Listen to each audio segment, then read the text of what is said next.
Man, I didn't know the devil could use that much CGI.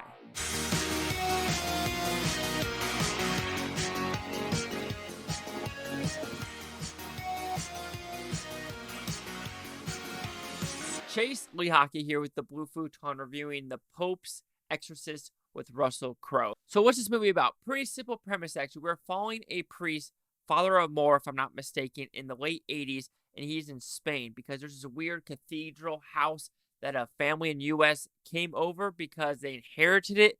They're trying to spice it up, spruce it up, and sell it and go back to the USA. However, something was opened with gas and sulfur, and now motherfuckers are getting possessed. So, do you like this film?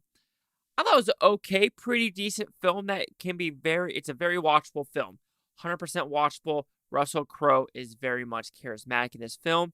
This film is a very charismatic movie. Now, when you're comparing this to other Exorcist films, right? You have the PG-13 ones, the one where you don't want to toe the line. Then we have the Conjuring ones, which, even though the Conjuring's R-rated R, you could call it a soft R because there's very few language, but the scares are just so terrifying that it has to be R rating. This one, however, you have the language, you have the nudity, you have the blood and guts. This one, they go pretty hardcore R. Think of this as the Exorcist R.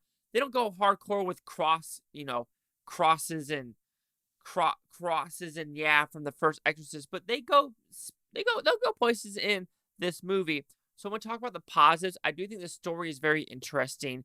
That it is like, okay, it's somewhat believable about this family getting possessed because the Vatican/Spaniards did something in like the 1500s and the Vatican's trying to cover it up.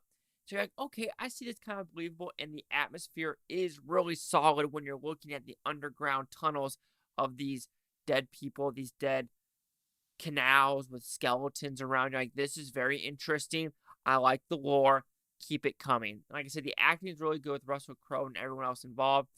I don't know any of the other actors' names, so I completely that's a falter on this guy. So I'm truly, truly sorry about that.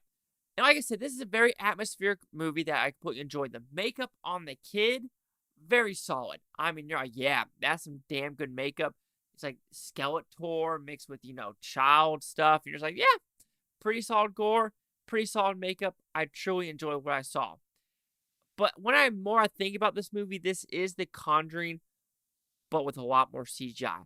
Why I like The Conjuring more, because The Conjuring was hella more scary, and when the final battle happened, it felt realistic, it felt grounded, it felt like this shit could happen.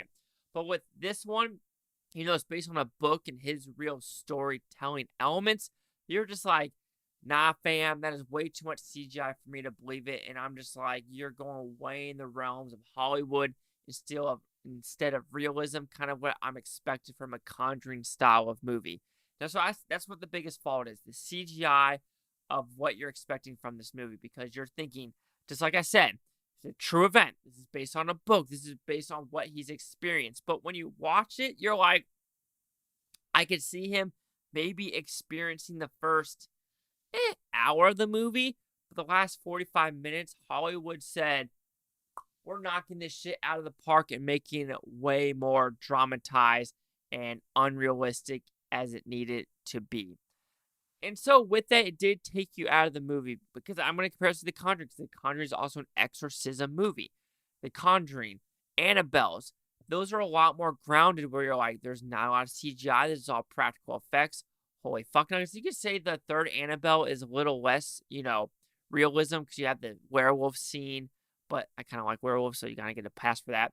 But this one, like I said, it goes places where you're like, whoa, what the fuck is that? Like, satanic symbols on the walls getting lit up by fire, pits of sulfur just sucking people in. You're like, yeah, this is kind of taking me out. Because then you have the scenes beforehand where it's like this kid is talking, great voice acting, whoever's doing this voice acting, you're like, yeah, I could believe this shit.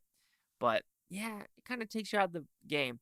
But also, I also wish it went more in depth of the Vatican side, especially with this one bishop or priest who is very much like a younger guy who is like, what you're doing is fucked up, blah, blah, blah. Yes, there's F words in this as well, and shit words, and, damn, and hell, and stuff like that. But I wish it went more on the lines of I want to follow in what this little puny ass priest did. I know that's probably like sacrilegious, but this priest is like, you just like you need to believe in the devil. You need to believe in evil because if you take away this exorcism stuff, what is the point of the church? Because the whole point of the church is, you know, Saint Michael killing the devil, and there's evil out there. And without the church, then there is no church if you don't believe in evil. So you have that element to it where you're like, yeah, it needs to be in there. And I just wish we went more on that puny side. So overall, The Priest Exorcist is a very watchable movie. There's some good jump scares, good elements to it.